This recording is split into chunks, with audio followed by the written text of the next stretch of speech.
I couldn't figure it out until my death. Why did my biological parents find me, only to love that fake heiress?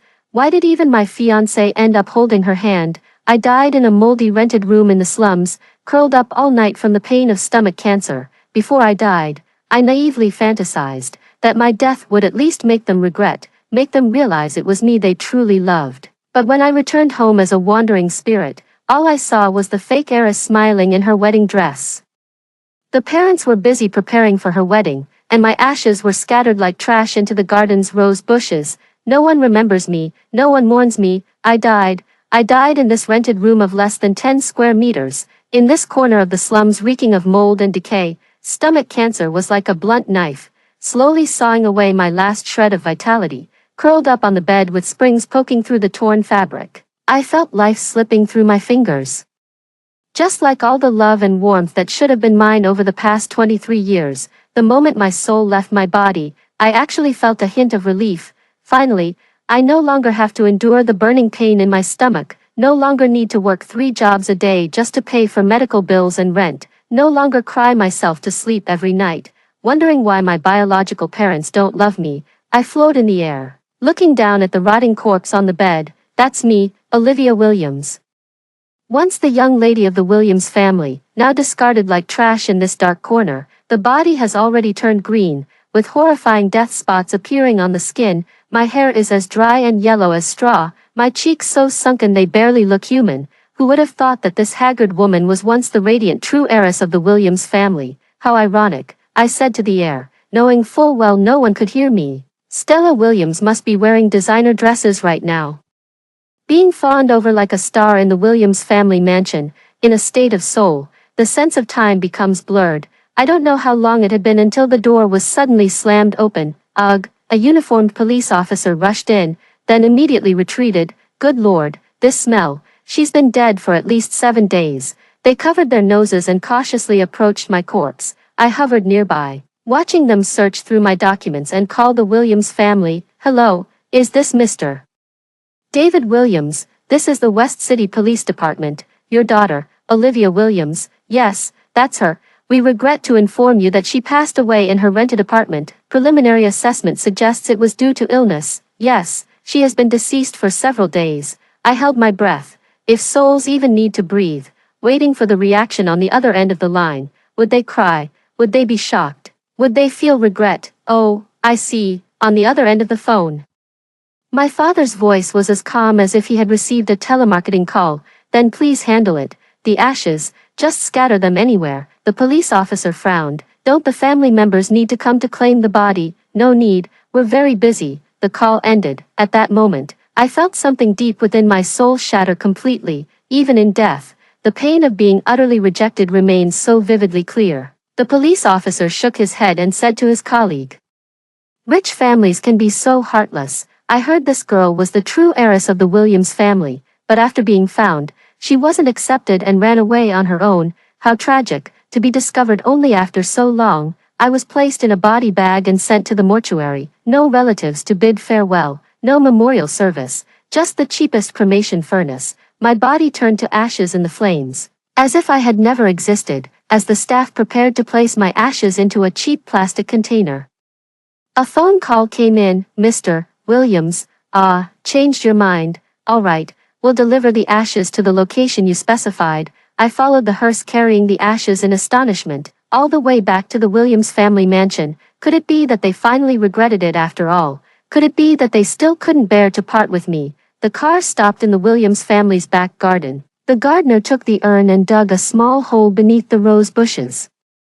"The master said to scatter it here as flower fertilizer," the gardener told his assistant. "Said it's still Williams family blood after all, so it's like coming home." I stood frozen in midair, watching my ashes being scattered into the soil, becoming fertilizer for Stella Williams' beloved roses. This is my homecoming. This is the familial love I yearned for. Peals of laughter drifted over from the mansion. I floated over, passed through the wall, and saw a party being held in the Williams family hall. Stella Williams, dressed in a custom white gown, was surrounded by everyone like a princess. My parents, David Williams and Helen, were looking at her with doting expressions. My brother Kevin Williams was adjusting her necklace, his eyes filled with brotherly affection. Stella, this is the engagement gift your father and I are giving you. Helen took out a velvet box containing a diamond necklace. That Santos boy is wonderful. You two are a perfect match, George Santos, my fiancé, now standing beside Stella Williams, with his arm around her waist, his eyes filled with affection. Thank you, Mom and Dad, Stella Williams said sweetly, standing on tiptoe to kiss George Santos on the cheek. And thank you, George, for being willing to marry me. Everyone laughed, the atmosphere warm and lovely. No one remembered that today was also the day my ashes were scattered in the garden. I floated in front of Stella Williams. Staring intently at her delicate face, she suddenly shivered and snuggled closer to George Santos. What's wrong? George Santos asked with concern. Nothing, I just felt a sudden chill. Stella Williams smiled, but her eyes flickered uneasily. Did she sense my presence? This woman who took everything from me. The party lasted until late at night. After everyone had left, David Williams and Helen sat in the living room drinking tea. The police called today, David Williams suddenly said. Olivia Williams is dead. Helen's hand paused for a moment before she continued stirring her tea elegantly. Is that so? How did she die? They said it was stomach cancer. I had them scatter the ashes in the garden. Oh, Helen took a sip of tea. Stella is getting engaged to George Santos next month. I need to hurry and finalize the gown. And just like that, they brushed past my death with such casual indifference. Shifting the conversation to the menu for Stella Williams' engagement banquet, I stood before them, screaming and crying hysterically, but of course they couldn't hear me. Kevin Williams came downstairs, heard his parents discussing his sister's engagement, and joined in with a smile. Stella would look stunning in white. By the way, she mentioned liking that Harry Winston diamond ring last time. They chatted enthusiastically, making plans as if a girl named Olivia Williams had never existed in this world. I floated upstairs and entered what was once my room. Now this place has been converted into Stella Williams' walk-in closet, with all traces of my belongings completely gone. Only a small photo frame remains in the corner, containing the Williams family portrait, father, mother, brother, and Stella Williams. I was perfectly excluded, as if I had never been found in the first place. Memories came flooding back like a tide. 3 years ago, when David Williams and Helen appeared at the restaurant where I worked, I could hardly believe my eyes. They said that through DNA testing, they discovered the hospital had mixed up the babies back then, and I was actually their biological daughter. Come home with us, Helen said at the time, tears in her eyes. I thought that was the beginning of happiness. I fantasized about finally having a real family, a real home. I even naively believed that Stella Williams and I could become sisters, but reality quickly shattered my illusions. On my very first day back with the Williams family, Stella Williams, accidentally, spilled red wine on my only dress. That was a birthday gift from the restaurant owner, the best piece of clothing I owned. Oh, I'm so sorry. She blinked her innocent big eyes. I didn't mean to. Sister Olivia won't blame me, right? David Williams immediately comforted her. It's fine, just an old dress. Stella, Dad will take you to buy a new one tomorrow. As for me, standing there in a soaking wet dress, not even a towel was handed to me. That night, I overheard Stella Williams on the phone in her room. Don't worry, that country bumpkin won't last long. She doesn't even know how to use a knife and fork. The days that followed were like a nightmare, no matter how hard I studied etiquette or caught up on my lessons. I could never match Stella Williams' place in the hearts of the Williams family. All she had to do was pout a little to get everything I ever wanted. The one who hurt me most was George Santos. He was originally my fiancé, our engagement having been arranged by both families at my birth. Olivia, I don't think we're very compatible, George Santos said to me at the time, though his gaze kept drifting to Stella Williams swinging on the garden swing not far away. You and Stella are very different. Yes, very different indeed. She was a carefully cultivated rose, while I was just a wild weed by the roadside that no one cared for. The day I ran away from home was Stella Williams' birthday party. She wore a haute couture gown, looking like a true princess, while I, dressed in a borrowed dress, shrank into a corner. Big sister Olivia, she said in front of everyone, I heard you used to work in a restaurant. Could you show us how to carry trays, just like you used to do? Amidst the roaring laughter, I saw David Williams and Helen laughing too. Even Kevin Williams couldn't help but chuckle. George Santos wrapped his arm around Stella Williams' waist, gazing at her with adoration as she played her prank. That night, I packed my meager belongings, left a letter behind, and walked away from the Williams family without looking back. 3 years have passed. For 3 years, I worked countless odd jobs, lived under bridges, and finally settled in this rented room in the slums. I worked desperately, trying to prove that I could live well even without the Williams family, but stomach cancer found me, and I had no money for treatment. Before dying, I naively fantasized that my death would make the Williams family regret and realize they actually loved me. But now, watching them busily preparing for Stella Williams' engagement, I finally understood.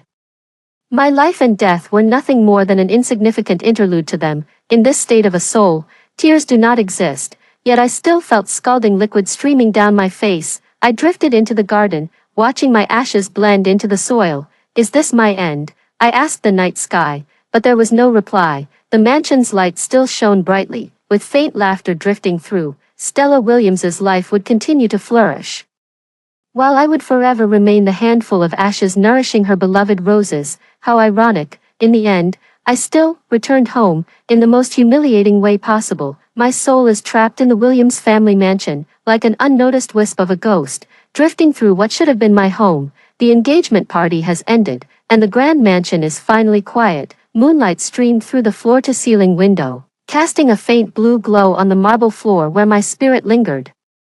Stella Williams walked up the stairs arm in arm with George Santos, her laughter as crisp as silver bells. I floated behind them, watching George Santos gently kiss her forehead, watching her feign shyness as she playfully pushed against his chest at the bedroom door. "Good night, my fiancé," George Santos murmured, his voice deep and tender. This scene stung me. When I first returned to the Williams family, George Santos was the only one who showed me kindness.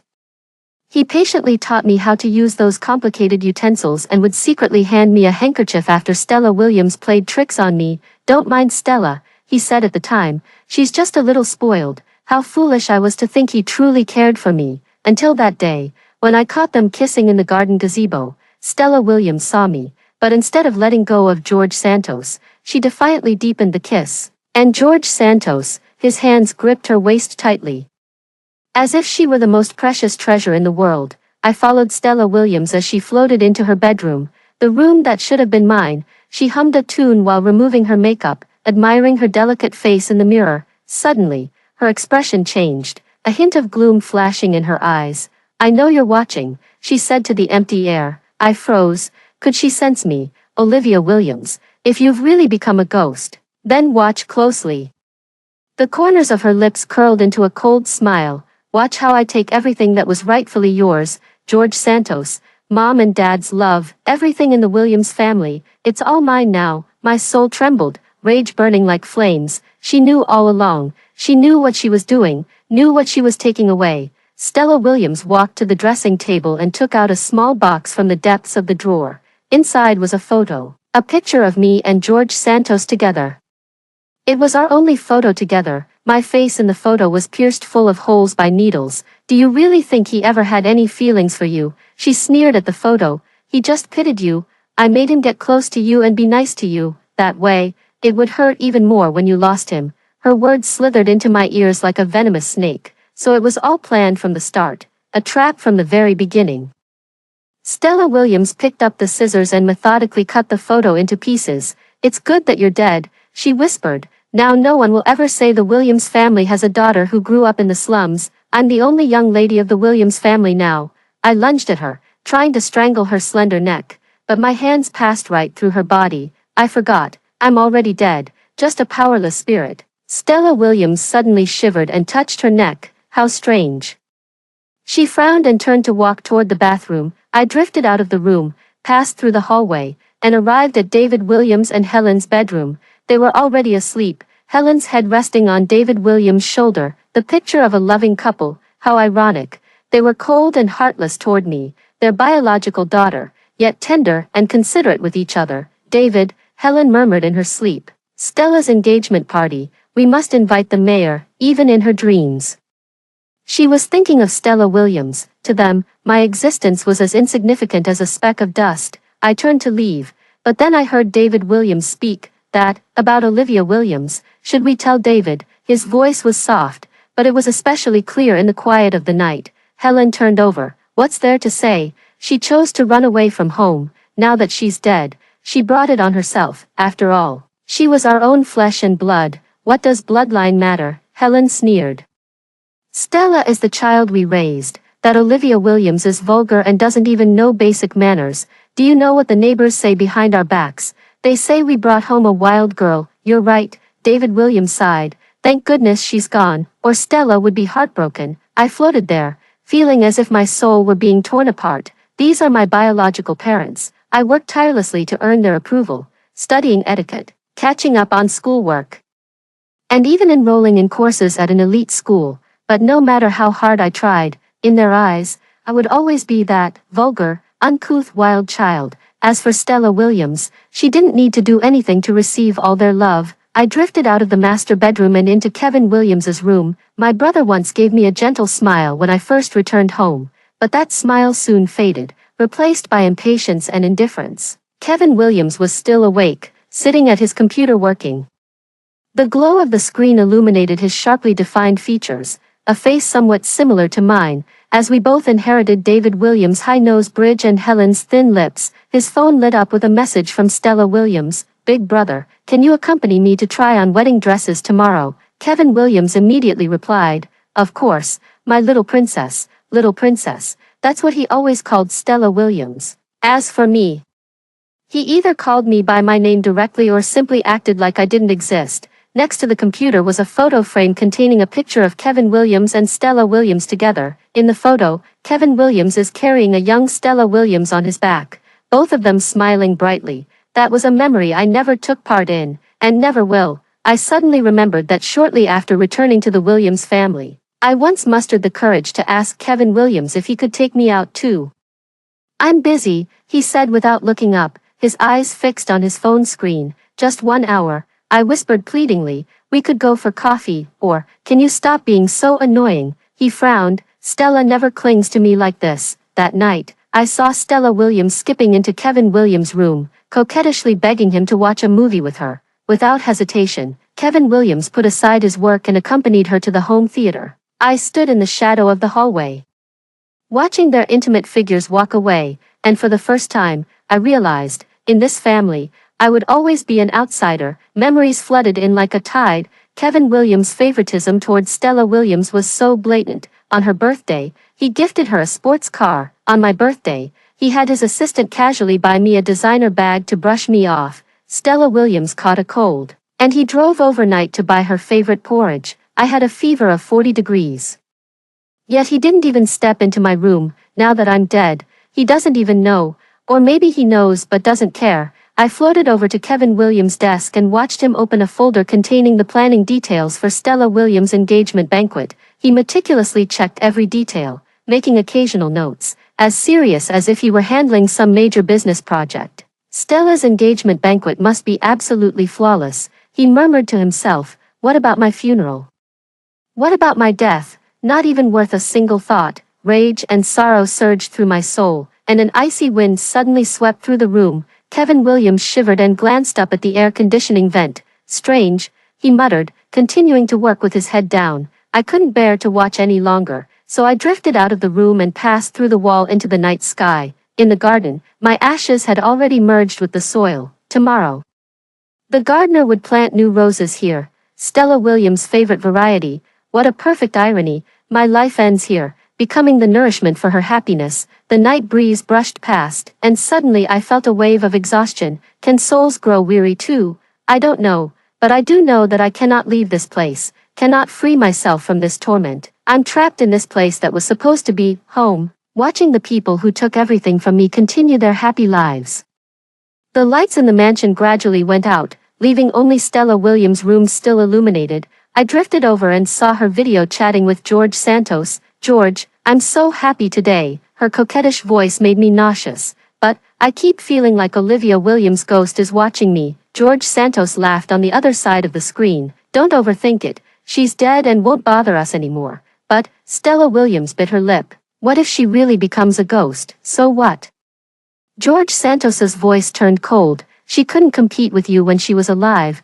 What can she do now that she's dead? Those words were the final straw that crushed my last shred of hope. I once naively believed that at least George Santos had a shred of genuine feeling for me, but now I understand. from beginning to end. I was just a joke in their love game. Stella Williams smiled contentedly, blowing a kiss to the camera. I love you. George, I love you too. Stella, good night. The screen went dark as Stella Williams turned off the lights and lay down. I hovered by her bed, watching her peaceful sleeping face. This woman who took everything from me, even her sleeping visage was flawless, like a fairy tale sleeping beauty, and I, the Cinderella forgotten by all.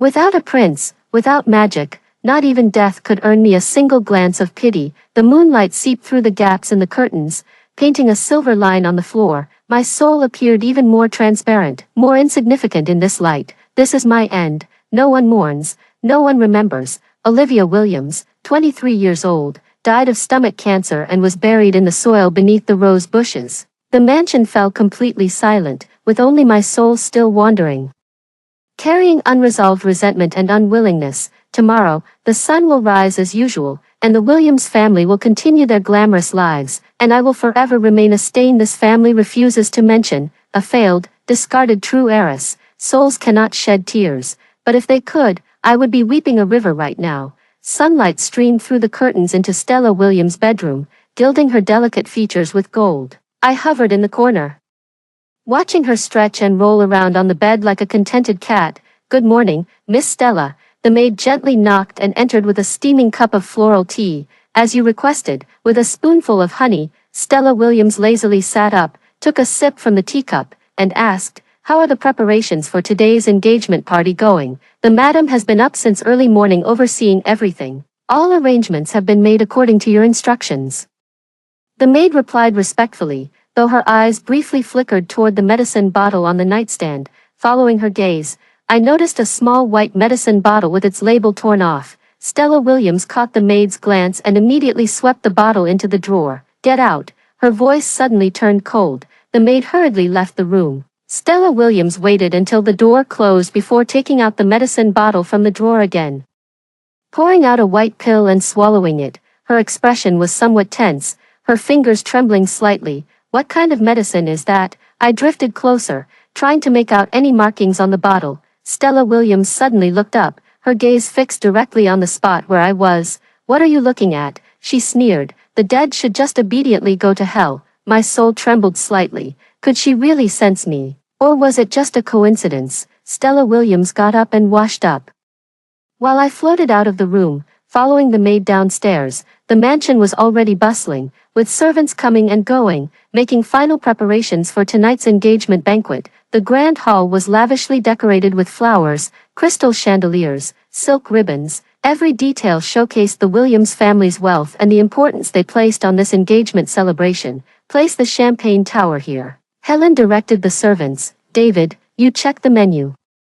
Kevin Williams stood by in a well-tailored suit, carefully checking the list in his hand. David Williams was on the phone in the study, his voice drifting through the half-open door. Yes, everything's been cleaned up. No traces left. The hospital has been taken care of too. What needed to be cleaned up, and what was going on with the hospital. I floated into the study, where David Williams, with his back to the door, was flipping through a document. I moved closer and saw it was a medical report. The name on it nearly froze my soul. Olivia Williams, my gastric cancer diagnosis report. David Williams closed the file, locked it in a drawer, then made another call. Dr. Jack, I've reviewed the report. Yes, it's indeed suspicious. No, don't mention it. Stella's engagement party is today. Don't let anything disrupt. His words struck me like lightning. Suspicious. What's suspicious about my stomach cancer? Why does David Williams seem to know something but chooses to hide it? After David Williams left the study, I tried to open that drawer, but as a spirit, I couldn't touch physical objects. Anger and confusion churned within me. I desperately needed answers. Outside, Stella Williams was already dressed to perfection, her fair skin glowing against the pink dress. She held on to Kevin Williams's arm, ready to head out for her wedding dress fitting. Mom, my medicine, she whispered to Helen. Helen's expression stiffened for a moment before she quickly regained her smile. I put it in your bag. Remember to take it on time. What kind of medicine is so important? Why is the whole family being so secretive about it? After Stella Williams and Kevin Williams left, I decided to follow Helen. She went upstairs to the master bedroom, took out a small box from the nightstand, And inside were several identical white medicine bottles, exactly like the ones in Stella Williams' room. Helen picked up one of the medicine bottles, poured a few pills into her palm. Her expression complicated. She sighed and carefully put the pills back in. "Madam," the housekeeper knocked on the door. "The flowers from the florist need your approval." Helen hurriedly put away the medicine box. "Coming." I stayed in the empty bedroom, lost in thought. Those pills, my stomach cancer, David Williams' mention of something suspicious. These fragments swirled in my mind. Yet they couldn't form a complete picture. Time passed, and before I knew it, it was already afternoon. Stella Williams returned from her wedding dress fitting, radiant with joy. George Santos also came, and the two nestled sweetly in the garden, whispering and laughing from time to time. I floated near them and heard Stella Williams say, "Finally, no need to worry, she's dead, no one will ever know." George Santos tightened his arm around her shoulder. "Forget those unpleasant things. Today is our big day. What don't they want people to know? My death, or something else?" The engagement banquet began promptly at 7 in the evening. The hall was filled with guests, and the clinking of glasses filled the air. Stella Williams, dressed in a custom-made high-end gown, walked gracefully on the arm of George Santos, basking in the blessings of the crowd. Her smile was so sweet, so full of happiness. As if there had never been any pain in the world, I hovered above the hall, watching everything, feeling something burning deep within my soul. Suddenly, my gaze was drawn to a familiar figure, Dr. Jack, the Williams family's physician, standing in a corner and whispering with David Williams. I immediately floated over, straining to catch their conversation. Abnormal components were indeed detected, Dr. Jack said with a grave expression. Long-term ingestion would lead to gastric mucosa damage. Eventually, that's enough, David Williams cut him off. This matter ends here. I don't want to hear any of this on Stella's special day. But Mr. Williams, this is clearly, I said, it ends here. David Williams' voice was low but each word cut like a knife. That report has been destroyed. Olivia Williams died of natural causes. Understand? My soul felt as if struck by lightning.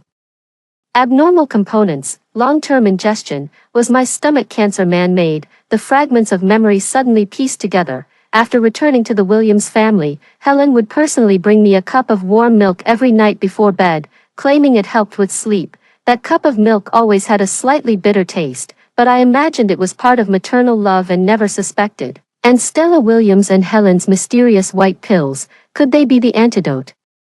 They poisoned me while taking the antidote themselves. This thought sent a tremor through my soul, igniting an unprecedented fury from the depths. At that very moment, the champagne glass in front of Stella Williams suddenly fell and shattered into pieces. Everyone was startled. Stella Williams turned deathly pale, her eyes darting around in terror. "What's going on?" George Santos asked the waiter. "Sorry, it might not have been placed steadily." The waiter quickly cleaned up the fragments. But I saw it. In that moment of extreme anger, my spirit seemed to touch the real world. I was the one who knocked over that glass. This discovery both shocked and excited me. If I could influence the physical world, then, could I do even more? The engagement banquet continued, but I no longer paid attention to those hypocritical smiles and blessings. I had a new goal, to uncover the truth, to find out the real reason for my death. After the guests dispersed, the Williams family members wearily returned to their respective rooms. I waited until the entire mansion fell into slumber before drifting toward David Williams's study. I had to see that medical report. Moonlight streamed through the window, casting a silvery blue glow over the study. I floated to the locked drawer, focusing all my willpower on the thought, open. At first, nothing happened. But when I recalled the bitter taste of that glass of milk and the excruciating pain of the stomach cancer attack, the lock on the drawer suddenly clicked open. I did it. Inside the drawer, several documents were neatly arranged. I quickly found the medical report labeled with my name. The report indicates that a rare heavy metal compound was detected in my stomach tissue sample, a substance that slowly erodes the stomach lining and ultimately leads to cancer. The conclusion of the report reads: suspected long-term deliberate poisoning. My hands, if souls have hands, trembled. I had been poisoned by my own family. Flipping to the last page of the report, I found several sticky notes attached. One of them was written by Dr. Jack to David Williams. This compound requires continuous intake for at least 2 years to reach a pathogenic dose. It is recommended to investigate the dietary sources of Miss Olivia Williams. 2 years. exactly the duration of my stay with the Williams family. Another note was in David Williams' handwriting: destroy all samples, alter the report to indicate natural pathology, protect Stella, why protect Stella, unless she was the one who poisoned me. All the clues suddenly fell into place. Stella Williams had been spiking my milk every night, while the white pills she and Helen took were the antidote. After discovering the truth, David Williams chose to cover up the crime to protect his beloved adopted daughter. My biological father chose to shield my murderer. Rage erupted like a volcano within my soul, causing the documents in the study to flutter and scatter without any wind. A hidden folder at the very bottom was revealed, labeled Hospital Records 1999. That was the year I was born. Controlling my emotions, I used my newly discovered ability to open that folder. Its contents nearly froze my soul. It was an investigative report on Stella Williams' true identity, according to the DNA test. Stella Williams is indeed the biological daughter of David Williams, with her birth mother being Lily, Helen's cousin. In 1999, Lily switched the newborn with the baby girl born to Helen. Reading these words, my soul felt as if it were being torn apart. So Stella Williams was never a mistakenly swapped child. She is David Williams's illegitimate daughter, and my biological mother Helen's cousin deliberately switched us. What's even more outrageous is that David Williams and Helen already knew the truth when they found me 3 years ago. They took me home not out of familial love, but to keep a closer eye on me and ensure I wouldn't threaten Stella Williams's position. With a loud bang, the folder snapped shut. I turned around to see Stella Williams standing at the study door, her face deathly pale. "Dad," she called softly, her gaze falling on the scattered documents on the floor. No one answered. Stella Williams cautiously stepped inside, and when she saw the open drawer and that medical report, she gasped sharply, "No, it can't be." She picked up the report with trembling hands.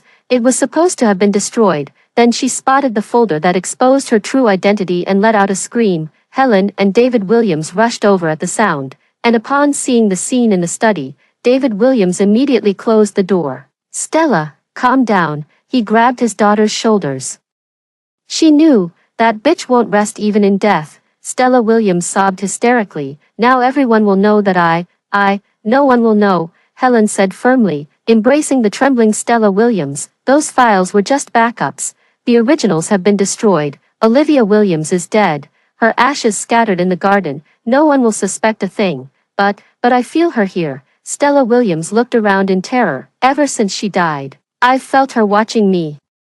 "That's just your guilt acting up," David Williams said calmly, beginning to pick up the files on the floor. "Tomorrow, I'll have Dr. Jack prescribe you some sedatives." I looked at these 3 people who had caused my death, the rage in my soul almost consuming me. Every tear Stella Williams shed, every cry she uttered, only further confirmed my belief. My death was no accident, but a meticulously planned murder. And my biological parents not only knew about it, but also participated in the cover-up. In my anger, my spiritual form seemed to grow more solid. The curtains in the study moved without wind, and the pen on the desk suddenly rolled to the floor. Stella Williams screamed in fright and hid in Helen's arms. "What's happening?" Helen also looked terrified. David Williams frowned and looked toward the window. "It's just the wind. Stella, you need to rest. Tomorrow, reporters are coming to interview you about your engagement.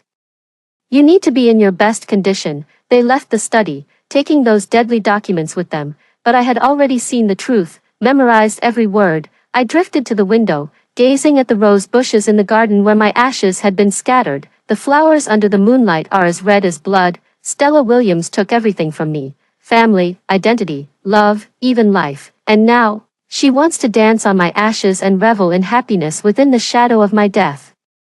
No, I won't let her succeed. If death cannot grant me peace, then let hatred ignite my soul. If this world denies me justice, then I shall claim it myself. As I watched the lights in the mansion extinguish one by one, the fury in my soul burned even fiercer. The faint light before dawn seeped into Stella Williams' bedroom, outlining her restless sleeping face. I hovered by her bedside, staring at the woman who had taken everything from me. Her eyelashes fluttered slightly, her lips twitching occasionally, clearly trapped in a nightmare. "No, don't," she murmured in her sleep, fingers clutching the silk sheets tightly. "It wasn't me, it was Olivia Williams. Her fault." Hearing my own name spill from her lips, A cold fury surged from the depths of my soul. The dressing mirror by the window suddenly emitted a faint crack sound, a fissure like lightning streaking across its surface. Stella Williams jolted awake, sitting up and gasping for air.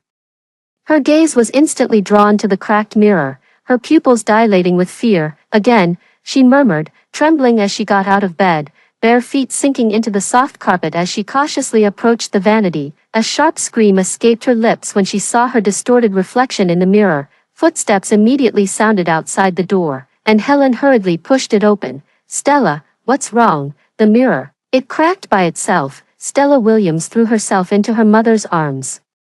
"Mom, I really think she's here." Olivia Williams' spirit. "She hates me." Helen patted her daughter's back, but her eyes warily scanned the room. "Don't talk nonsense. It's just poor quality glass. Today is your wedding rehearsal.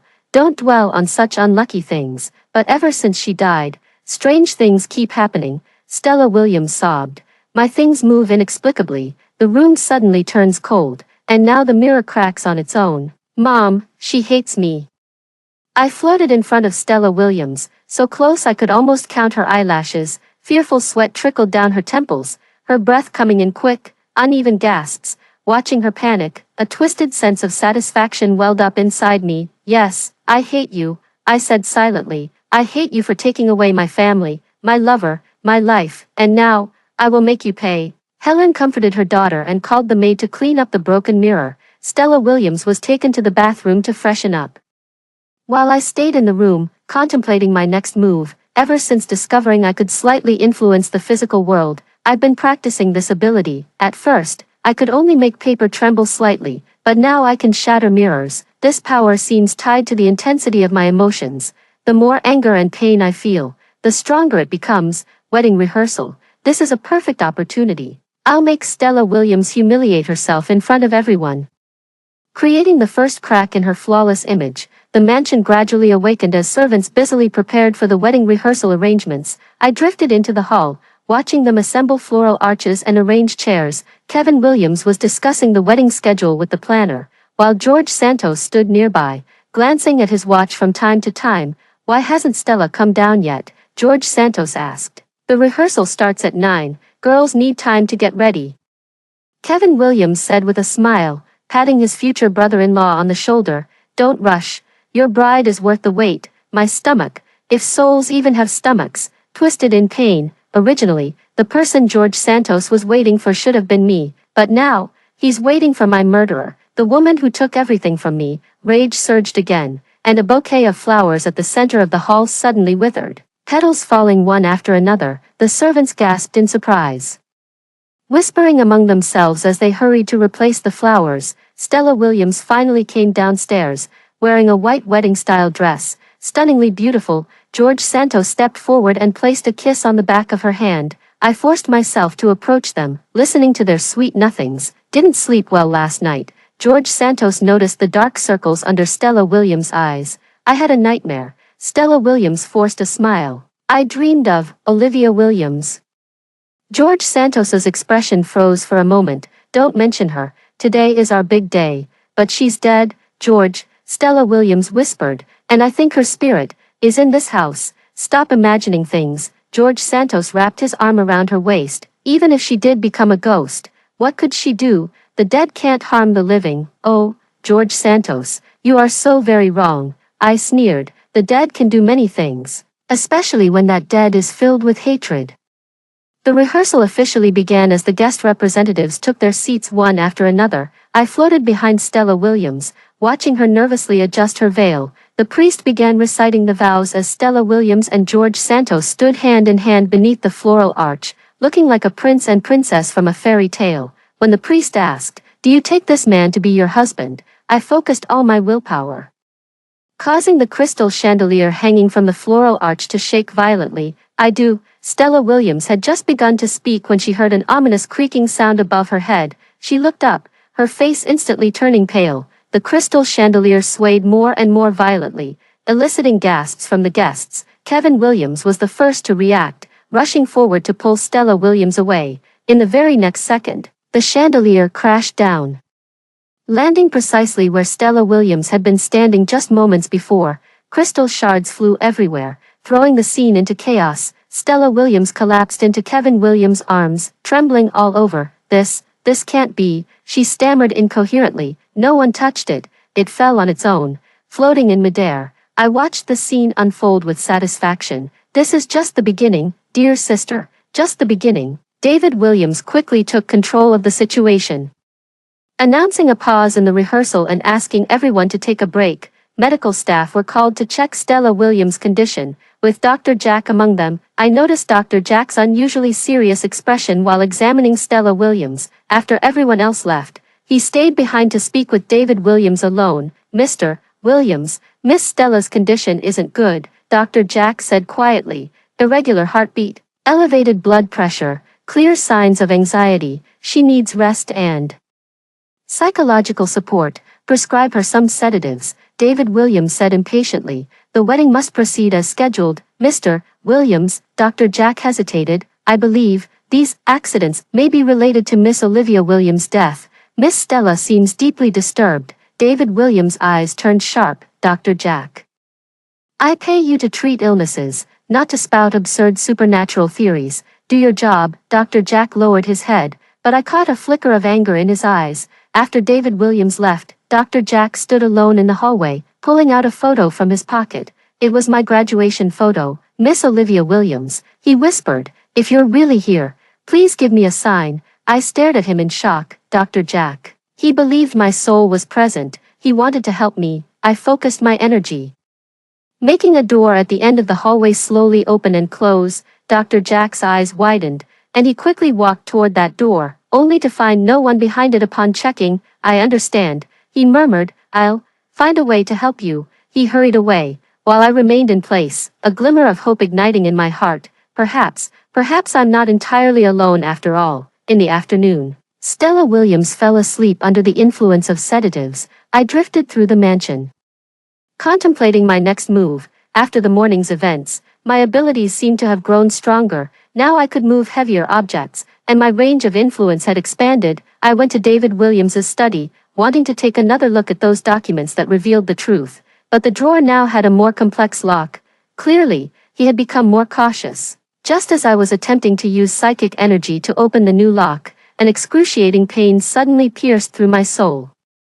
It was a tearing agony, as if someone was stirring my consciousness with a red-hot iron rod. I curled up in mid-air, screaming soundlessly. What is this? Why does it suddenly hurt so much? The pain gradually subsided, leaving me feeling weak. Does using psychic energy consume my soul's vitality, just like physical exertion drains a living person's stamina? This discovery forced me to reconsider my revenge plan. If each use of this ability brings such pain and weakness, I must choose my timing and targets more carefully. The night fell, and Stella Williams insisted on taking a walk in the garden after waking up, saying she needed fresh air. George Santos accompanied her as they strolled among the rose bushes, the very bushes where my ashes had been scattered. George, do you believe in souls? Stella Williams suddenly asked. George Santos was somewhat surprised. Why ask that all of a sudden? I always feel Olivia Williams is right here. Stella Williams looked around, hugging her own arms tightly. Especially when I'm near these roses, I floated between them, close enough to see every single eyelash of George Santos. He once gazed at me affectionately with those eyes, but now his heart and eyes are completely filled with Stella Williams. Stella, listen to me. George Santos held her hands. Olivia Williams is already dead. Even if her soul truly exists, she can't harm you. You are the young lady of the Williams family. My fiancé. Don't let a dead person ruin our happiness. Dead. The word sounded so harsh coming from his mouth. I reached out to strangle his neck, but was repelled by an invisible force the moment I touched him. It seems I still can't directly touch living people, only indirectly create terrifying effects by manipulating objects. Stella Williams and George Santos continued their walk, unconsciously arriving under an old oak tree at the edge of the garden. That was where George Santos and I often played as children, with our initials still carved into the tree trunk. What's this? Stella Williams noticed the carvings on the tree, W, Y, and G, J, Olivia Williams and George Santos. Her voice suddenly rose. George Santos looked embarrassed. That was a long time ago. Stella Williams' eyes burned with jealousy. Even though I was already dead, she still envied my past with George Santos. She suddenly pulled out a small knife from her pocket and frantically scraped at the tree bark, trying to erase the carved mark. "Stella, what are you doing?" George Santos tried to stop her. "I won't allow any trace of you anywhere," Stella Williams screamed. "You are mine, forever mine." Her hysteria gave me a twisted sense of satisfaction. "Look, George Santos, this is the woman you chose, a madwoman who would even be jealous of the dead." I focused all my energy, causing a thick branch of the oak tree to suddenly snap and crash heavily at Stella Williams' feet. She screamed in terror, stumbling backward and falling to the ground. George Santos quickly helped her up, and the two fled the garden in panic. Back in the mansion, Stella Williams completely broke down. She locked herself in the bathroom, muttering to herself in front of the mirror. "I know it's you, Olivia Williams," she shrieked into the air. "You're already dead. The dead should go to hell. Stop haunting me." I made the bathroom faucet suddenly turn on, and cold water gushed out. Stella Williams slipped to the ground in terror, her pajamas soaked through. She curled up in the corner, crying like a frightened child. "I'm sorry, okay, I'm sorry," she sobbed. I shouldn't have drugged you, but I had to. I couldn't let you take everything from me." "Drugged," she admitted it. I made the bathroom lights flicker, and words formed in the mist on the mirror. "Murderer." Stella Williams grew even more terrified upon seeing this. She frantically wiped the mirror, but the words kept reappearing. "Mom, Dad, help," she screamed, pounding on the bathroom door. Helen and David Williams rushed to the sound, breaking down the door to find Stella Williams drenched and on the verge of a mental breakdown. "She's back, Olivia Williams. She's taking revenge on me," Stella Williams babbled incoherently. Helen held her daughter tightly, while David Williams' expression darkened ominously. He walked out of the bathroom and dialed the phone. "Dr. Jack, come immediately. Stella needs a strong sedative." "No, not just a sedative. She also needs a psychiatrist. The wedding might have to be postponed." "Postpone the wedding." This is exactly the first victory I wanted, but it's not enough, far from enough. Stella Williams must pay a greater price for her crimes. And David Williams and Helen, those accomplices and betrayers, they too must be punished. The night deepened, and the mansion grew quiet once more. Stella Williams fell into a deep slumber under the influence of strong medication, with Dr. Jack remaining to keep watch. After everyone had left, he quietly took out a small recorder from the medical kit and placed it by Stella Williams' bedside. "Miss Olivia Williams," he whispered, as if knowing I was listening. "If Miss Stella says anything more, evidence, I'll record it. This might be of help to you." I made the bedside lamp flicker once in response. Dr. Jack nodded and left the room. I floated to the window, gazing at the rose bushes in the garden. My ashes are there, blended into the soil, but my soul will not rest, will not stay silent. Stella Williams thought the worst-case scenario was a postponed wedding, but she was wrong. The worst was just beginning. I, Olivia Williams, will use the full power of my soul to uncover the truth and seek justice, even if it consumes my soul, even if it brings unbearable pain. I will not hesitate, because the dead can indeed be very dangerous. As the morning light seeped through the sheer curtains into the room, Dr. Jack was already dozing off in the armchair beside Stella Williams' bed. I floated beside him, watching the small tape recorder placed by the bedside. The red light was still on, indicating it had been running continuously. Stella Williams was in a deep, drug-induced sleep, but her eyelids kept fluttering, and her lips occasionally twitched, clearly trapped in a terrifying dream. I leaned closer to her, trying to hear what she was murmuring. "It wasn't me, it was Mom's idea," she murmured intermittently in her sleep. "The drug in the milk, the antidote is in the white bottle, my hand." If a soul has hands, clenched tightly, she admitted it in her dream. I anxiously glanced at the recorder, hoping it had captured these crucial words. Dr. Jack suddenly woke up. He first checked Stella Williams' pulse, then noticed the red light on the recorder. He cautiously glanced at the tightly closed door, quickly pressed the stop button, and hid the micro-cassette in his suit's inner pocket. "Miss Olivia Williams," he whispered into the air, "if you can hear me, I'll listen to this tape at my clinic at noon today. Perhaps we can find evidence." My soul trembled with hope. Dr. Jack was really helping me. I made the curtain sway gently in response. He nodded, his expression both resolute and fearful. Footsteps sounded outside the door, and Dr. Jack immediately resumed his professional demeanor, picking up the medical chart to pretend to take notes. Helen pushed the door open, her eyes red and swollen, clearly having stayed up all night. "How is she?" Helen asked. Her voice hoarse. The medication is taking effect. Dr. Jack replied calmly, but she needs psychological intervention. This kind of trauma can't be resolved with sedatives alone. Helen's eyes flickered. What trauma? She's just under too much stress. Dr. Jack put down the medical record and looked directly into Helen's eyes. Madam, I heard Miss Stella mention medicine and milk. Does this have anything to do with Miss Olivia Williams' stomach cancer? Helen's face instantly drained of color. You misheard. Stella didn't say anything. I am a doctor. Dr. Jack's voice turned firm. And if I suspect criminal activity has occurred, I have an obligation to report it. You wouldn't dare. Helen hissed, then lowered her voice. Dr. Jack, you've worked for our family for over a decade. You know the influence of the Williams family. If you dare spread rumors, not only will you lose your job, but you'll also be finished in this industry. Dr. Jack remained silent for a moment before calmly stating, I'm merely stating medical facts, madam. Now, I need to go to the clinic to fetch more suitable medication. Please ensure Miss Stella is not left alone. After he left, Helen collapsed onto her daughter's bedside, her hands trembling. She picked up the white pill bottle from the nightstand, poured out 2 pills, and forced them into Stella Williams' mouth, then made her swallow with water. Everything will be fine, sweetheart. She stroked Stella Williams' hair. Mom won't let anyone hurt you. That bitch couldn't beat you when she was alive, and she sure as hell can't now that she's dead. I hovered in front of Helen, close enough to see the bloodshot veins in her eyes. My mother, my biological mother by blood, is protecting the murderer who killed me. Rage boiled in my soul like molten lava, and the room's temperature plummeted. Helen shivered and rubbed her arms. Why is it suddenly so cold? I focused all my willpower, making the perfume bottle on the dressing table slowly move before it fell to the ground with a loud thud. Shards of glass scattered everywhere, the scent of perfume instantly filling the entire room. Ah, Helen jumped in fright, her face turning pale. Who's there? I made the curtains sway without wind and the bedside lamp flicker on and off. Helen's breathing grew rapid as she frantically pressed the call button. Someone, quick, someone come, she screamed.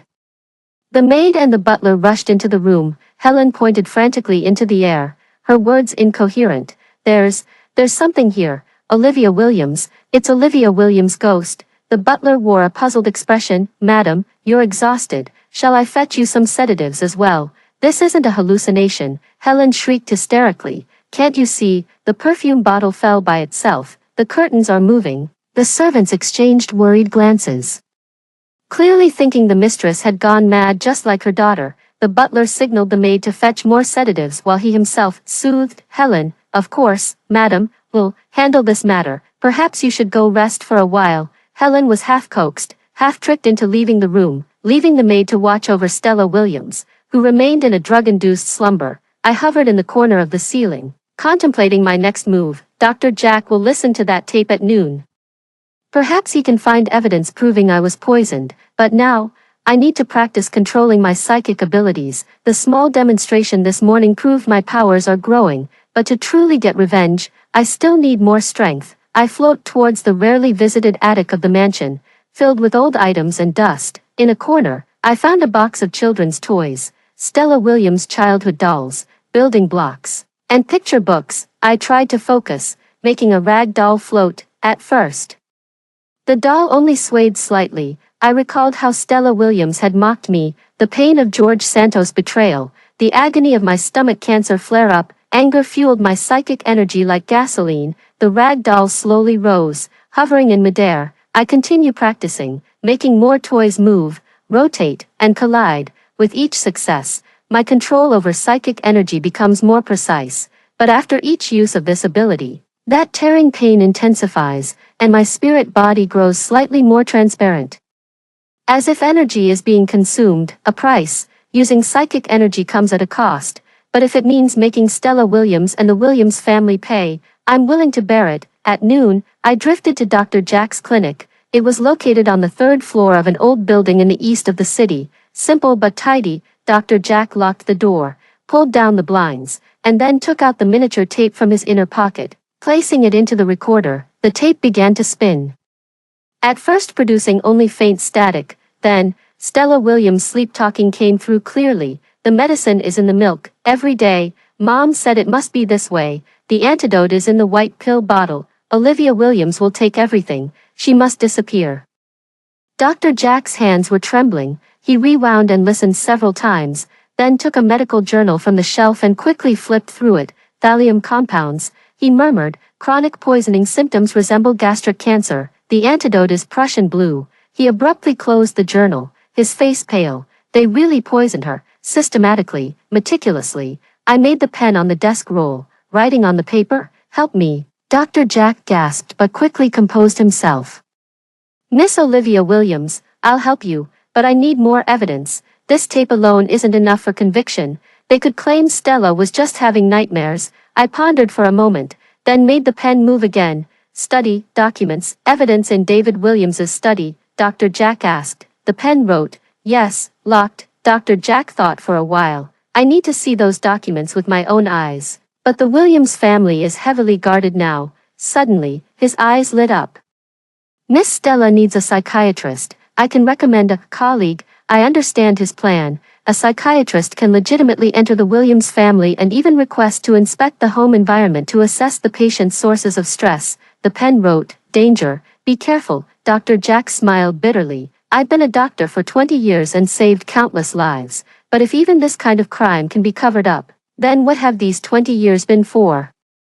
He took out his phone and dialed a number. Dr. Mary, it's me, Zhang Liwei. There's a special case that requires your professional opinion. The plan has begun. Dr. Jack will arrange for a psychiatrist he trusts to enter the Williams family, using the opportunity to search for evidence in the study. Meanwhile, I need to continue pushing Stella Williams toward a mental breakdown. Perhaps she'll reveal more insider information. Upon returning to the Williams family mansion, the air was thick with tension. David Williams had come back from the company and was in the living room, furious. The wedding must proceed as scheduled, he roared. The media has already reported it. The guests are invited. Postponing now would raise unnecessary speculation. But Stella's current condition, Helen sobbed. Then give her more medication, David Williams said coldly. She must endure through the wedding. Afterward, we can send her abroad for recuperation. This is the love of the Williams family, conditional, with a price. What would Stella Williams think if she knew her father's true nature? I floated upstairs and found Stella Williams already awake, but her gaze was vacant, clearly affected by the drugs. She sat alone by the bay window, mechanically stroking her engagement ring. I know you're here, she suddenly said, her voice hoarse. I can feel it. I made the curtain sway gently. Stella Williams' lips trembled. You win, all right. I'm going crazy. George Santos looks at me like I'm insane. Dad just wants me to marry quickly to save face. She was actually confiding in me. How ironic. I made the vanity stool move slowly a few inches. Stella Williams stared at the moving stool and suddenly burst into tears. I'm sorry. Okay, but what could I do? From the first day you came back, I knew you would take everything away. Mom and Dad may have accepted me on the surface, but I know they were comparing. I could never measure up to the true Williams bloodline, but isn't she? Oh, she doesn't know. It suddenly dawned on me. Stella Williams had no idea she was actually David Williams' illegitimate daughter. She thought she was just an ordinary person, switched at birth, while I was the true heiress of the Williams family. What a pitiful irony. She murdered me to secure her position, unaware that her own identity was equally impure. This information is far too valuable. I can almost see how Stella Williams' world will crumble when this truth is revealed. In the evening, Dr. Jack arrived at the Williams family with the so-called Dr. Mary. Dr. Mary was a middle-aged woman with sharp eyes and a professional demeanor. Though reluctant, David Williams agreed to let her assess Stella Williams' condition at Dr. Jack's insistence. Patients sometimes return to the source of trauma seeking resolution after severe distress, Dr. Mary said to David Williams. I recommend a comprehensive evaluation of Miss Stella's living environment, including her private space and frequented areas. This will help us identify the stressors. David Williams appeared visibly uneasy, yet couldn't refuse professional advice. All right, but the study is my private space and is excluded. Understood. Dr. Mary smiled. Shall we start with the bedroom? I followed them upstairs. Dr. Mary conducted a brief interview with Stella Williams before beginning to inspect her bedroom. Dr. Jack seized the moment to whisper to Dr. Mary, the study is the key. We must find a way to get in. The opportunity came faster than expected. During the evaluation, Stella Williams suddenly had an emotional breakdown, screaming as she ran out of the room. Everyone went after her, and in the chaos, Dr. Jack quickly slipped a key to Dr. Mary, gesturing toward the study. Dr. Mary immediately understood and pretended to go to the restroom, but actually slipped into the study. I followed closely behind her, watching as she skillfully put on gloves and began examining the locked drawer. It needs a password, she muttered to herself, trying several combinations without success. I focused my mind, making a pen on the desk roll and point to a date on the calendar. Stella Williams' birthday. Dr. Mary raised an eyebrow and entered the date. The drawer clicked open with a snap. She quickly flipped through the files and found the medical report and hospital records. A small camera was pulled from her pocket, swiftly capturing every page of crucial evidence. So that's how it is. Her eyes widened as she looked at the hospital records. Stella Williams is the illegitimate child, while Olivia Williams is the real. Footsteps sounded outside the door. Dr. Mary quickly returned the documents to their place, locked the drawer, and slipped to the bookshelf, pretending to inspect the books. David Williams pushed the door open, his face dark. "Doctor, what are you doing here?" he demanded, assessing the impact of the environment on the patient. Dr. Mary replied calmly, "These hardcover books, are they just for show or actually read? Reading habits can reflect a family's cultural atmosphere." David Williams seemed to reluctantly accept the explanation and urged her to return to the evaluation. Dr. Mary gave an almost imperceptible nod toward my location before leaving. "The plan worked. Now that we have the evidence, we just need to wait for the right moment to expose it. But before I completely fade away, there's one more thing I must do. Make Stella Williams and the entire Williams family confess their crimes with their own mouths." In the dead of night, I floated to Stella Williams' bedside. The medication had lulled her into sleep, but her dreams seemed far from peaceful. I gently touched her forehead, connecting my consciousness with her dreams. She stood in a long corridor, flanked by countless mirrors on both sides. In each mirror was me, healthy me, sick me, dead me. She screamed and ran, but the corridor had no end. "Why do you want to kill me?" My voice echoed from all directions. I had no choice. Stella Williams sobbed in the dream. "Mom said you would take everything from me if you came back. She said we had to strike first. How did you kill me?" "Poison, in the milk every night. Mom said it would make you slowly fall ill, and no one would suspect." The dream suddenly shifted. Stella Williams stood at the wedding venue, but all the guests were me. George Santos lifted the bride's veil, revealing my decaying face beneath. Stella Williams woke up screaming, drenched in cold sweat. I stood by her bed, using all my strength to make my spirit visible. In the mirror, I flickered in and out of sight, my face deathly pale, with blood at the corners of my mouth. "Why did you kill me, sister?" I asked, my voice like the howling winter wind. Stella Williams' screams echoed through the entire mansion. The lights came on, people rushed in, but all they saw was a hysterical Stella Williams pointing at an empty corner and shrieking, "She's here, Olivia Williams is here. She's going to kill me." Helen embraced her daughter, while David Williams' expression shifted from concern to cold determination. "That's enough," he said to Dr. Jack. "Arrange for the psychiatric hospital. Send her there first thing tomorrow morning." "Dad," Stella Williams couldn't believe her ears. "What did you say? You need professional treatment?" "Stella," David Williams' voice was icy, "the wedding is postponed for now." Stella Williams' breakdown gave me unprecedented power. I felt psychic energy surging like a tide, enough for me to accomplish much more, but at the same time, my spiritual form began to grow transparent. The cost of using these abilities was accumulating. "It's okay," before completely dissipating, "I have one most important goal left, to make everyone witness the crimes of the Williams family in broad daylight." In the faint light before dawn, the Williams family mansion was eerily silent. I hovered above the rose bushes in the garden where my ashes were scattered, feeling the energy surging within my spirit. For 3 days, I barely used my psychic energy, like a battery storing power, waiting for today's outburst. Today is the wedding day of Stella Williams and George Santos. Despite Stella Williams' mental breakdown, despite the doctor's recommendation to postpone, David Williams insisted the wedding must proceed. I personally witnessed what he said to his daughter last night. "You must hold on, Stella." This wedding concerns the merger between the Williams family group and the Santos Corporation. If anything goes wrong today, don't even think about stepping into the Williams family again. This is the love of the Williams family, conditional, revocable, and clearly priced. Under the influence of sedatives and anti-anxiety medication, Stella Williams nodded in agreement, like an exquisite marionette.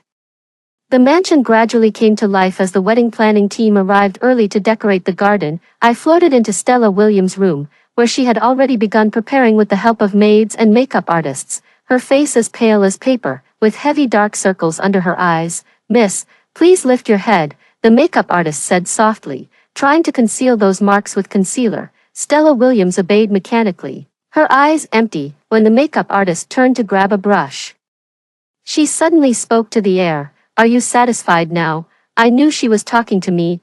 I made the compact on the dressing table sway slightly. Stella Williams' pupils contracted, her breathing quickened, but the medication suppressed her panic response. She only clutched her skirt tightly, her knuckles turning white. "I knew you'd come, today," she said hoarsely. "You want to ruin my wedding, don't you?" I made the curtains move without wind as my answer, "Miss Stella."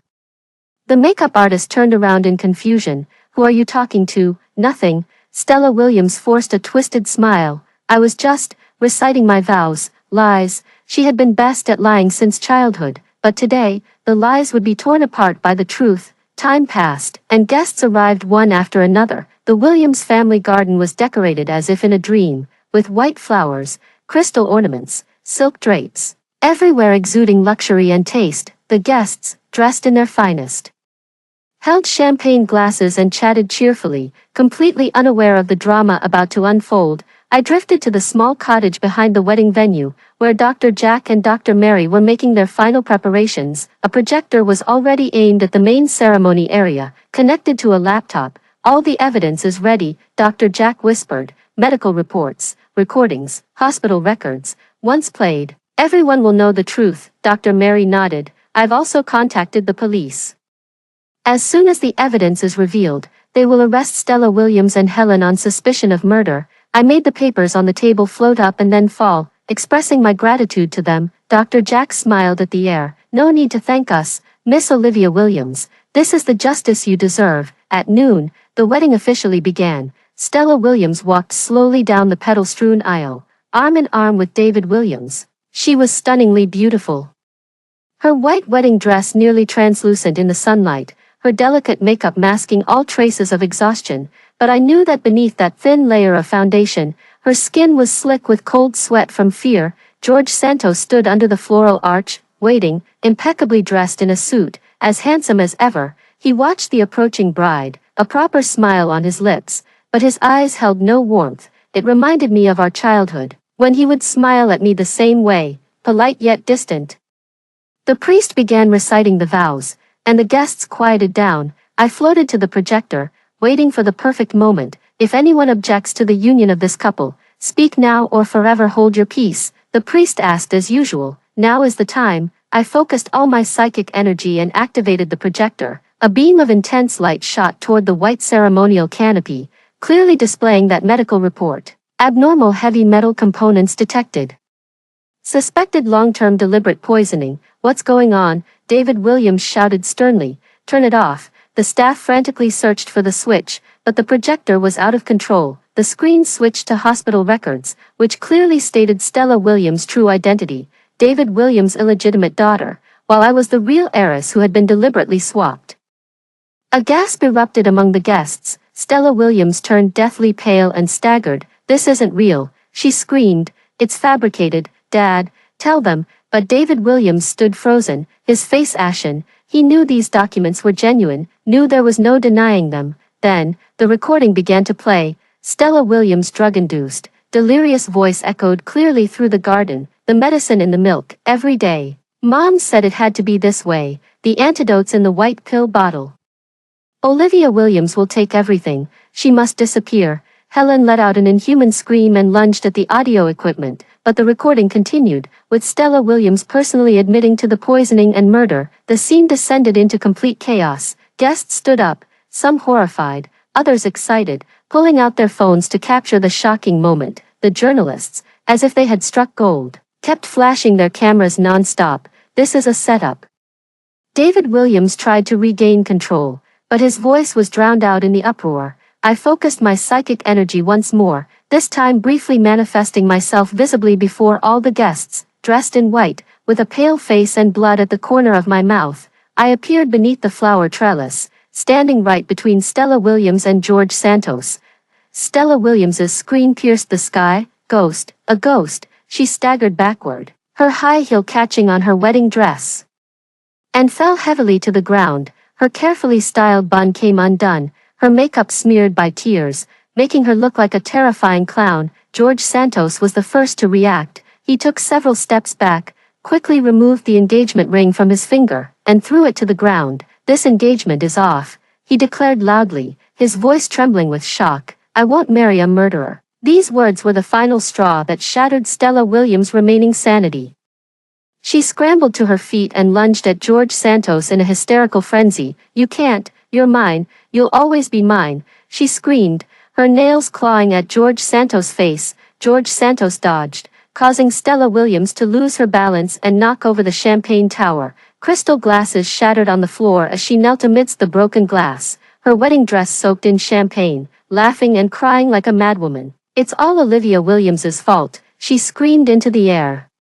She deserved it, she shouldn't have come back. That was my home, my parents, my George Santos. Helen rushed forward to protect her daughter but was stopped by two uniformed officers. MS, Helen, MS, Stella Williams, you are under arrest for the suspected murder of Olivia Williams, an officer announced. You have the right to remain silent. David Williams stood in place, like a statue. When the police handcuffed Stella Williams, he finally moved, not to save his daughter, but to turn and leave. Dad, Stella Williams cried hysterically, Dad, save me, you can't abandon me, I'm your daughter. David Williams didn't even look back. I don't have a murderer for a daughter. How ironic, 23 years of doting vanished in that moment. Stella Williams finally tasted the bitterness of being abandoned. The medical staff injected the hysterical Stella Williams with a sedative, and she was carried onto the ambulance like a sack of potatoes. Helen was also taken away by the police. The guests buzzed with gossip, while reporters scrambled to cover this shocking scandal. I floated in the air, watching it all unfold. I thought I would feel triumphant, but there was only calmness in my heart. Revenge didn't bring the satisfaction I had imagined, only a strange sense of relief. George Santos is being interviewed by reporters, solemnly declaring that he was completely kept in the dark and is deeply saddened by Miss Olivia Williams's ordeal. His performance was so convincing that, had I not witnessed his betrayal firsthand, I might have believed him. Kevin Williams stood in the corner, his face pale. Reporters surrounded him, asking if he knew about his sister being poisoned. I didn't know, he stammered. If I had known, I would have stopped it. Lies, he may not have participated in the murder, but his indifference and prejudice were equally lethal weapons. Now, he is tasting the bitter fruit of the Williams family's disgrace. Dr. Jack and Dr. Mary stood by, watching the police gather evidence. They accomplished what I couldn't do alone, bringing the truth to light and ensuring justice was served. I feel my spirit beginning to fade, my strength draining away. It's time, revenge is complete, and my lingering resentment should disperse now. I take one last look at this garden where my ashes were scattered, at this mansion that never truly became my home, at these family members who share my blood yet remain strangers. Then, I turn and walk away, drifting into the distance. I heard a familiar voice calling my name. Turning back, I saw Dr. Jack. He stood at the edge of the garden, gazing in my direction with tears in his eyes. Rest in peace, Miss Olivia Williams, he whispered. You're free now. Yes, I am finally free, from hatred, from obsession, from the longing for those who never loved me. My soul rises gradually, lighter and brighter. The chaos, screams, and cries below fade into the distance. In the final moment, what I saw wasn't the collapse of the Williams family, but my 23-year-old self, standing at the restaurant entrance, facing the suddenly appearing parents, with a glimmer of hope shining in my eyes. If time could rewind, I would tell that girl, don't go with them, you deserve better love, real love. But it doesn't matter anymore, it's all over. My soul turned into countless specks of light, scattering into the blue sky with the wind. Finally, I've come home. I thought I would disappear. At the moment the truth came to light, at the instant the Williams family fell apart, My soul should have found peace, should have dissipated like mist, but when I opened my eyes, I found myself still floating in the air, watching the chaotic wedding scene below. I'm still here, why? Stella Williams was taken away after being injected with a sedative, Helen was arrested by the police, and David Williams fled in panic under the siege of reporters. George Santos had long disappeared, presumably busy distancing himself from the situation. The guests were buzzing with discussion, reporters were frantically taking photos. This once-in-a-century wedding had turned into a once-in-a-century scandal. I should feel satisfied, even elated, yet deep in my soul, there remains an unresolved thread of attachment. I drifted toward the Williams family mansion, passing through familiar corridors and rooms. The servants huddled together, whispering about the earth-shattering events that had just unfolded. No one noticed the faint breeze that brushed past, the only trace of my existence. In the study, David Williams was frantically making phone calls, trying to salvage the company's stock price, but one call after another brought nothing but bad news. Partners withdrawing investments, emergency board meetings, the stock price plummeting. It's all that bastard's fault. He smashed his phone and roared at the empty room. Even in death, they're ruining everything for me. He was referring to me. Even now, in his eyes, I remain the culprit who destroyed his perfect life, not the biological daughter he abandoned to her death. I made the pen on the desk roll, writing on the sticky note, "You've made your bed, now lie in it." David Williams turned deathly pale at the sight of the words appearing out of thin air. He staggered backward, knocking over an antique vase. "Get away!" He flailed his arms at the empty air. "You've already won. What more do you want?" I wanted to laugh. If a soul could still laugh, this man who had once been so high and mighty, so cold and ruthless, was now screaming like a madman at a ghost he couldn't see.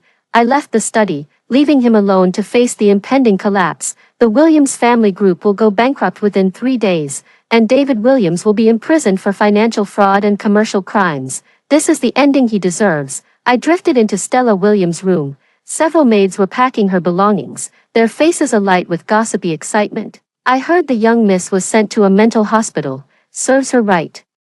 Who told her to poison her own sister? Shoo, keep your voice down. The master will get angry if he hears. They didn't know that soon, the master wouldn't even have the right to get angry anymore. I looked at Stella Williams' dressing table, where the poison bottle she used to drug me once sat. Now the drawer was wide open, its contents taken away by the police as evidence. Her wardrobe doors were also ajar, with expensive gowns piled on the floor like discarded rags. This room was once what I dreamed of, spacious, bright, and filled with exquisite objects. When I first returned to the Williams family, I was placed in a small north-facing guest room with windows overlooking the garage, while Stella Williams had the best room on the entire 3rd floor. Now, all of this has become a thing of the past. I drifted out of the room and through the hallway when suddenly I heard a muffled sob. Following the sound, I saw Kevin Williams curled up in the corner of the gym, crying like a child. This once arrogant older brother now had crumpled suit and messy hair, completely devoid of his former elite demeanor. His phone screen was lit up, displaying one termination notice after another. Sponsors, partners, club members, all his social connections had collapsed in an instant. Why? He asked the empty air. Why did it come to this? I made the gym lights flicker. Kevin Williams jerked his head up, looking around in terror. "When, Olivia Williams," his voice trembled. "Is that you?" I didn't respond. This brother had never shown me an ounce of warmth. His fear meant nothing to me now. "I'm sorry," he suddenly said, tears rolling down his cheeks. "I should have treated you better. It's too late. Apologies cannot bring the dead back to life, nor can they make up for those hurtful days and nights." I left the gym, leaving Kevin Williams to savor the taste of regret alone. He will soon lose his mansion, luxury cars, and all privileges, becoming an ordinary office worker experiencing the common life I once struggled to survive. This is fair. As night fell, the mansion gradually quieted down. I drifted to the rose bushes in the garden where my ashes had been scattered. Under the moonlight, the white roses shimmered with a silvery glow, beautiful yet sorrowful. "Miss Olivia Williams," a familiar voice made me turn around. Dr. Jack stood by the rose bushes, holding a white candle in his hand. He lit the candle and gently placed it on the ground. "I know you can hear me," he whispered. "What happened today? Justice has finally been served." I let a rose petal drift into his palm. Dr. Jack smiled and closed his hand around the petal. Stella Williams and Helen will be prosecuted as the police have found more evidence. The Santos family has announced the cancellation of the engagement, and George Santos. He's more cowardly than I imagined. Dr. Jack shook his head. As for David Williams, his business empire will soon collapse. I made the surrounding roses sway gently to express my gratitude to him. Without Dr. Jack's help, my revenge wouldn't have been so perfect. I don't know where souls go. Dr. Jack looked up at the starry sky. But wherever you go, please remember that at least one person remembers you and mourns for you. His words sent warm ripples through the depths of my soul. In this world, there was finally someone who genuinely grieved for me, who lit a candle in my memory. Dr. Jack took out a photo from his pocket. It was my graduation picture from university. In the photo, I was wearing a graduation gown, my smile shy yet full of hope. That was before I met the Williams family, when my life still held infinite possibilities. I'll place this in my clinic, he said, to remind myself to always fight for truth and justice. As the candle gradually burned out, Dr. Jack took one last look at the rose bushes before turning to leave. I watched his retreating figure, my heart filled with gratitude. Time passed, the sun rose and the moon set. I drifted through this familiar yet alien world, watching the Williams family completely collapse, seeing Stella Williams descend into madness in the psychiatric hospital, observing George Santos hastily marrying a woman he didn't love in a desperate attempt to salvage his reputation. The sweetness of revenge gradually faded, replaced by a strange sense of peace. No longer trapped by hatred, my soul instead grew lighter, freer. One day, I discovered I could travel to even farther places. I drifted through the city and arrived at a small hospital. In the oncology ward, a frail girl was fighting stomach cancer alone. I recognized her, the new waitress at the restaurant where I used to work, a girl who, like me, had grown up in the slums. Now she lay on the hospital bed, barely clinging to life because she couldn't afford treatment. I floated to her bedside and gently stroked her forehead. The girl opened her eyes, looking around in confusion. "Who?" she asked weakly. I focused all my willpower to make the water glass on the nightstand move slightly. The girl's eyes widened in astonishment. The next day, Dr. Jack unexpectedly appeared at the door of her hospital room. He had just happened to see the report about this impoverished girl and decided to treat her for free. The girl was saved, and I knew it was because of me. Gradually, I realized my existence had taken on a new meaning. I cannot live for myself, but I can help others like me, those who are abandoned, neglected, struggling in hardship. I guide lost children home. I make important documents drift to those who need them. I offer encouragement in the dreams of the desperate. Every small intervention makes my soul brighter, bringing me closer to something divine. On a certain night 1 year later, I returned to that rose garden. Dr. Jack arrived as promised, lighting another white candle. But this time, he didn't come alone. Following behind him was the girl who once suffered from stomach cancer, now healthy and lively, holding a large bouquet of white roses in her arms. "This is Miss Olivia Williams," Dr. Jack said to the girl. "She's the one who saved you." The girl carefully placed the roses on the ground. "Thank you, Sister Olivia Williams. I now work at Dr. Jack's charity, helping people like you and me." I made all the white roses bloom at the same moment, their fragrance filling the night air. The girl smiled in delight, while tears welled up in Dr. Jack's eyes. At that moment, I finally understood why my soul still lingered here. Not for revenge, not for hatred, but for love, the pure love I never received in life but can now give to others. My spirit began to glow, brighter and warmer. Dr. Jack and the girl looked up at this miraculous sight, their faces bathed in a soft radiance. "Goodbye, Miss Olivia Williams," Dr. Jack whispered. "May you find eternal peace." "Goodbye, Sister Olivia Williams," the girl waved. "I will remember you." My soul transformed into countless glowing rose petals, scattering with the wind into the night sky. Each petal carried a memory, an emotion, an unfulfilled dream. The last petal landed in Dr. Jack's palm, bearing a dewdrop that sparkled like a teardrop. I am finally free. After hearing the story above, what are your thoughts? Feel free to share your opinions in the comments section. Looking forward to hearing from you. If you liked this story, don't forget to like it, share it, and subscribe to my channel. See you next time.